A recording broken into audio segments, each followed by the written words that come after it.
हम क्या करते हैं महत्वपूर्ण नहीं है, क्या बन जाते हैं महत्वपूर्ण है। यदि व्यक्ति श्रेष्ठ बन गया तो जो भी करेगा वो श्रेष्ठ होएगा। कलाम साहब की स्पीच लोग सुनते हैं इसलिए नहीं कि स्पीच के अंदर कुछ है, इसलिए कि वो कलाम साहब कह रहे हैं। व्यक्ति यदि कहता है तो उसके कहने का मूल्य हो जाता है। यदि हम तप जाते हैं तो लोहा तप जाता है तो क्या बन जाता है, फौलाद बन जाता है।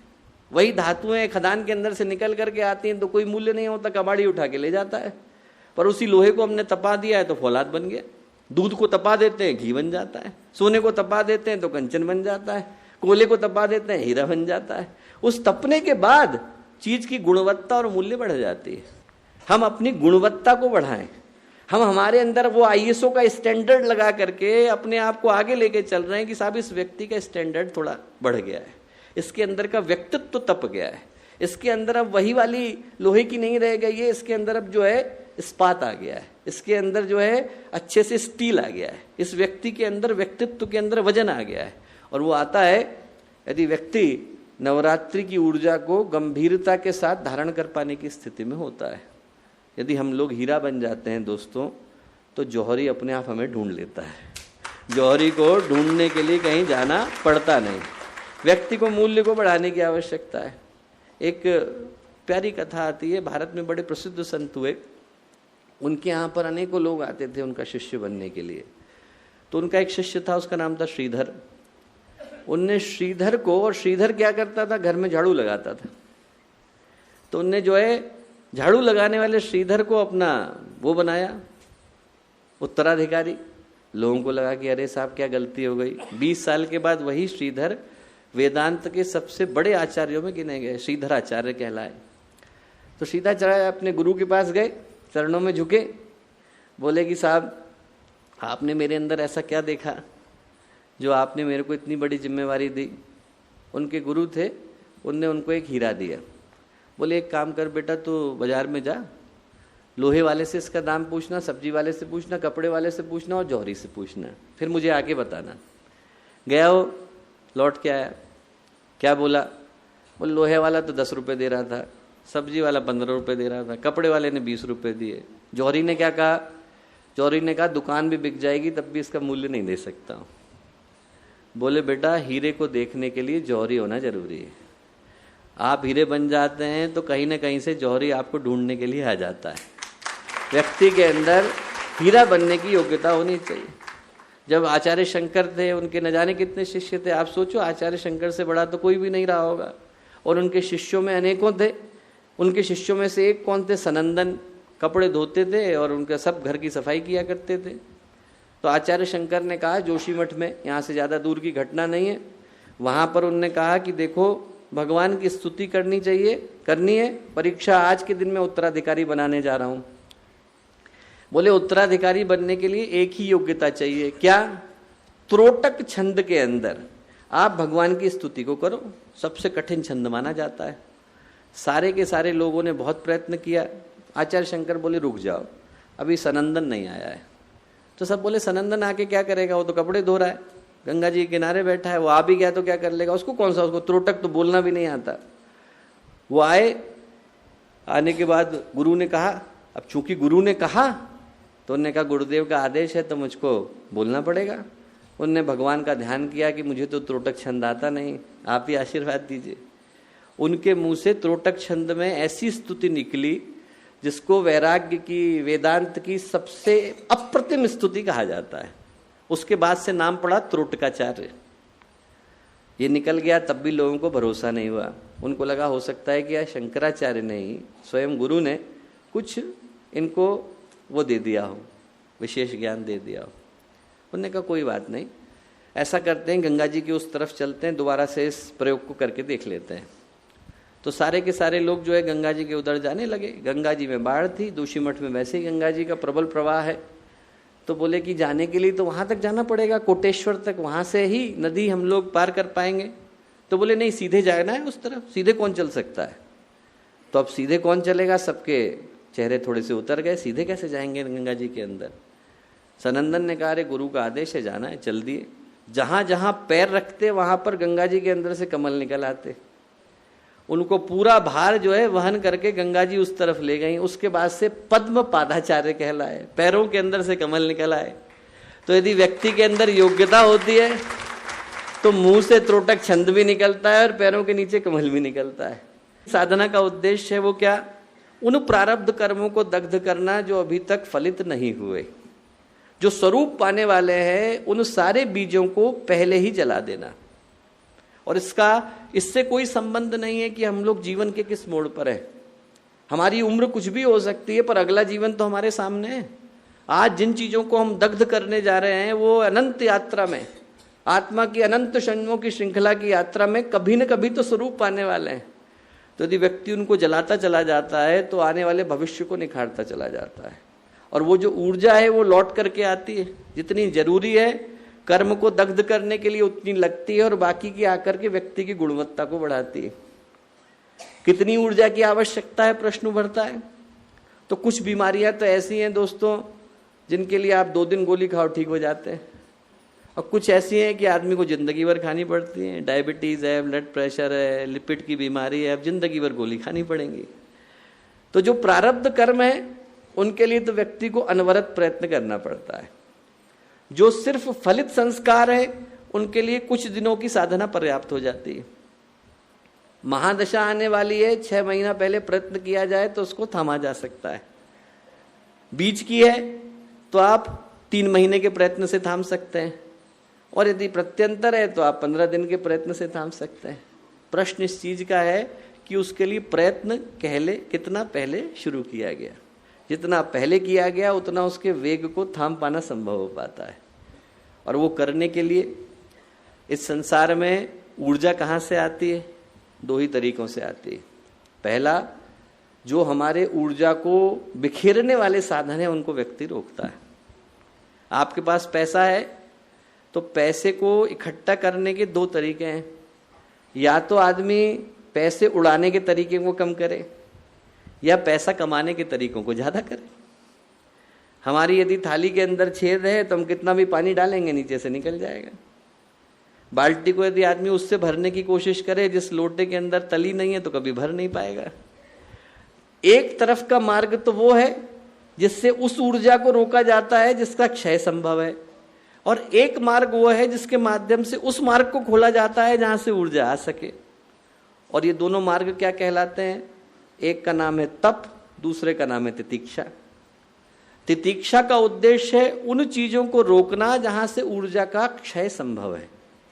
मौन के अंदर रहना, एकांत के अंदर रहना, उन तपों को करना जिनको पूज्य गुरुदेव ने कहा। आप गायत्री महाविज्ञान के अंदर पढ़ेंगे तो 12 तरीके के तप गुरुदेव ने बताए। उन सारे तपों का उद्देश्य क्या है कि ऊर्जा के बहने के तरीकों को रोकना, बाहर की तरफ न बह जाए, अंदर की तरफ रुक जाए। दूसरा वो तरीका है जिसके माध्यम से हम लोग अपने अंदर ऊर्जा को जन्म देते हैं। जन्म देने के लिए सबसे श्रेष्ठ तरीका क्या है? मंत्र। जो गायत्री का मंत्र है उसके अंदर इतनी सामर्थ्य, इतनी शक्ति विद्यमान है कि जब वो जाकर के हमारे शरीर के अंदर टकराती है तो उस ऊर्जा को जन्म देती है जिसकी कल्पना भी कर पाना संभव नहीं। इतनी ज्यादा ऊर्जा निकलती है। इस जगह में जो मंत्र के पीछे का ज्ञान है वो बड़ा सरल है, घर्षण का विज्ञान है। आपको इस जगह पर कहीं पर भी ऊर्जा को जन्म देना है तो 2 चीजों को परस्पर टकराना पड़ता है। ये दोनों टकराएंगे तो आवाज निकलेगी। मैं यदि इसको घिसूंगा ऊर्जा आएगी, पत्थर से पत्थर घिसा जाएगा तो आग निकल आएगी। जहां पर भी आप घर्षण करेंगे वहां पर ऊर्जा जन्म लेती है। और जब शब्द निकलते हैं और वो शब्द इस तरह से पिरोए गए होते हैं कि उनके अंदर दिव्य स्वर भी है और लौकिक स्वर भी है, तो वो जिस ऊर्जा को जन्म देते हैं उसका प्रभाव न केवल इस संसार के अंदर पड़ता है बल्कि उस संसार पर भी पड़ता है जो हमें दिखाई नहीं पड़ता। इस संसार में 2 तरह के शब्द हैं। एक को हम लोग बोलते हैं अनाहत, एक को बोलते हैं आहत। जितने दिव्य स्वर हैं अनाहत कहलाते हैं। ना सदासीनो सदासीत तदानीम नासीद्रजो न व्योमा परोयत किमावरी वह कुवश्य शर्मनंभ किमासीत गहनम गभीरम न मृत्युरासीत अमृतम न तर्री न रात्रयान्न आसीत प्रेका। नासदी सूक्त ऋग्वेद में आता है कि सबसे पहले इस धरती पर क्या आया? आकाश आया। आकाश में क्या निकला? शब्द निकला। वो शब्द किस तरह का था? दो तरह का था। एक वो जो अनाहत है, एक वो जो आहत है। आहत का मतलब इस संसार के जितने स्वर हैं उसमें किसी न किसी को आहत करना पड़ेगा।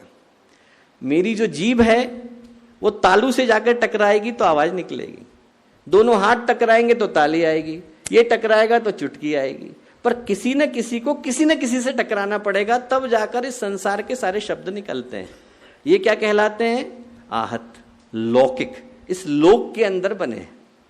और वो स्वर जो अपने आप निकल करके आए, जैसे धरती अपनी धुरी पर घूम रही है तो किसी ने घुमाया थोड़े, अंतरिक्ष के अंदर घूम रही है। वो जो अंतरिक्ष के अंदर घूम रही है और एक स्वर को जन्म दे रही है, उसको शास्त्र कहते हैं अनाहत है, अलौकिक है, दिव्य है।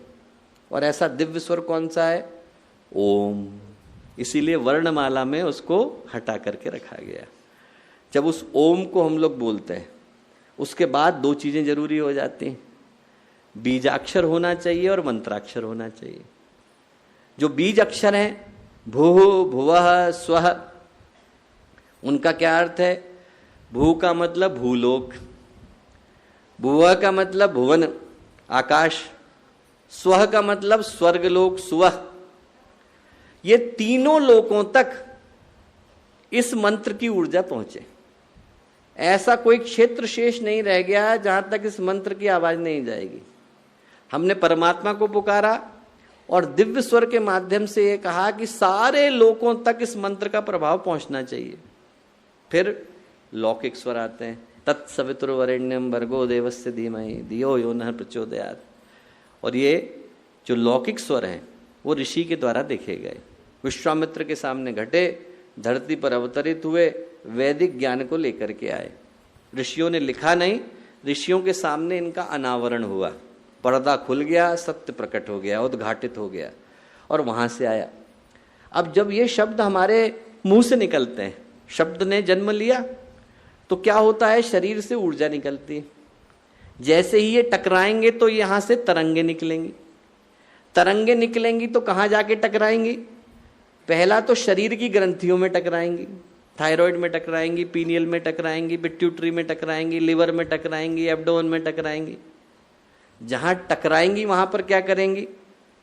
ऊर्जा को जन्म देंगी। इसलिए जो शब्द के लिए स्वर है वो क्या कहा जाता है? अक्षर। क्षर का मतलब जिसकी मृत्यु हो जाती हो, अ का मतलब जिसकी कभी ना होती हो। एक बार मुंह से निकल गया शब्द है, इसको आप वापस नहीं ला सकते। अब ये घूम रहा है। वो गायत्री मंत्र जो हजारों साल पहले कहा गया, लाखों साल पहले कहा गया, आपके लिए अभी भी इस क्षण नया ही है। जो गीता के स्वर हैं हजारों साल पहले कहे गए, आप सुबह कहोगे आपको लगेगा कि अभी कहे जा रहे हैं, क्योंकि वो शब्द नष्ट होता नहीं, अविनाशी है। और वो जो शब्द प्रवाहित होता है, प्रसारित होता है, तो जाकर शरीर की ग्रंथियों से टकराता है, चक्रों से, उपत्यकाओं से, नाड़ियों से टकराता है और दो चीजों को जन्म देता है। क्या? एक तो देता है ऊर्जा, ऊर्जा प्रभाव लाती है शरीर के अंदर। जितने शरीर के कष्ट हैं वो ऊर्जा के माध्यम से संपन्न होते हैं। दूसरा जन्म देता है लय को, रिदम को। और जो लय है वो क्या करती है?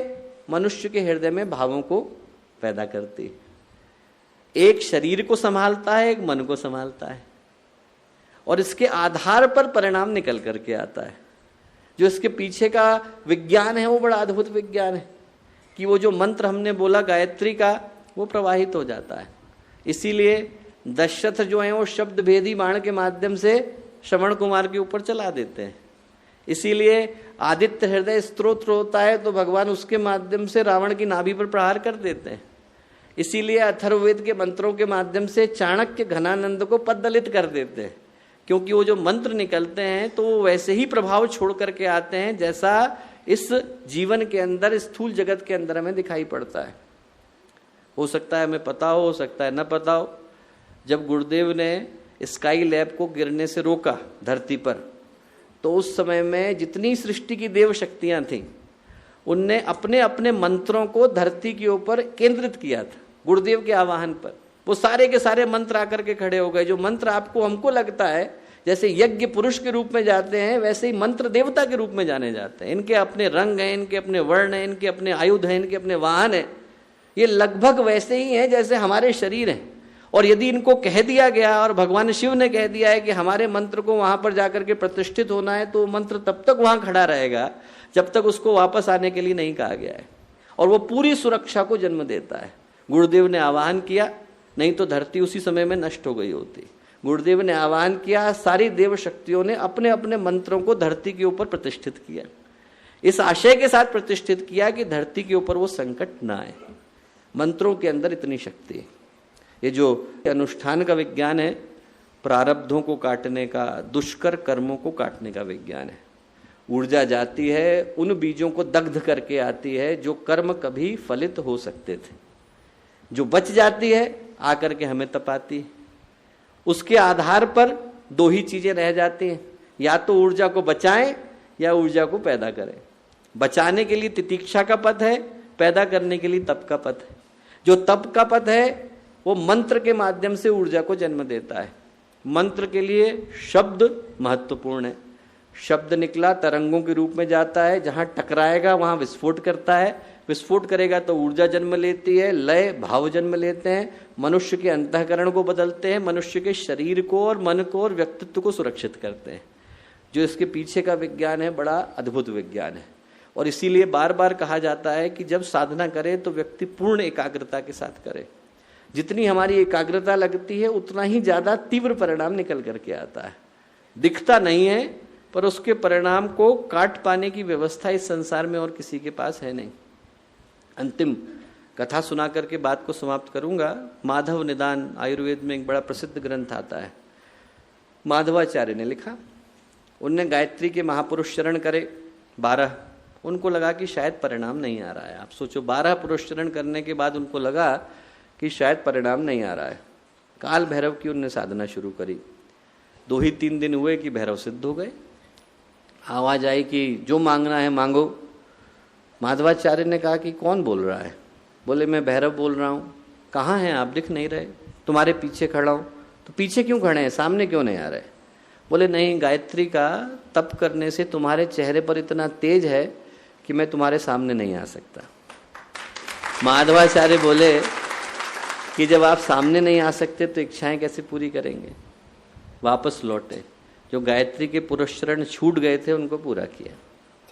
दिखता नहीं है पर जो गायत्री मंत्र का परिणाम है वो एक लंबे अद्भुत और दिव्य परिणाम को लेके आता है। उन जन्मों के परिणामों को काटता चला जाता है जो न जाने कितने जन्मों से सुरक्षित है। और उन बीजों को दग्ध करने के लिए जो हमारे जीवन में न जाने कहाँ कहाँ से आ गए, कब कब से आए, व्यक्ति को विशेष ऊर्जा को जन्म देने की आवश्यकता होती है। और वो विशेष आध्यात्मिक ऊर्जा गायत्री मंत्र के अनुष्ठान के माध्यम से संभव हो पाती है। इसलिए यही प्रार्थना कि जब इस तीर्थ स्थल में पूज्य गुरुदेव के शरण में इतनी महत्वपूर्ण साधना को करने का अवसर मिला, तो हर साधक से यही निवेदन कि स्थिर चित्त के साथ, शांत मन के साथ जितना ज़्यादा लाभ इस समय का हम लोग ले सकें उतना लेने का प्रयत्न हमें करना चाहिए। जीवन में पूर्ण परिणाम आए, ज़्यादा से ज़्यादा व्यक्ति कमा करके जाए, लंबे समय के लिए सुरक्षित करके जाए, संरक्षित करके जाए, इस ऊर्जा का सुनियोजन कर पाने की सामर्थ्य हमारे अंदर आए, ऐसी प्रार्थना हमें इस अनुष्ठान के माध्यम से करनी चाहिए। और ये हर साधक के जीवन में संभव हो सके ऐसी प्रार्थना हम लोग गुरु सत्ता से करते हैं। सभी को इतनी देर तक इन बातों को जो गुह्य भी हैं, गूढ़ भी हैं और थोड़ी जटिल भी हैं,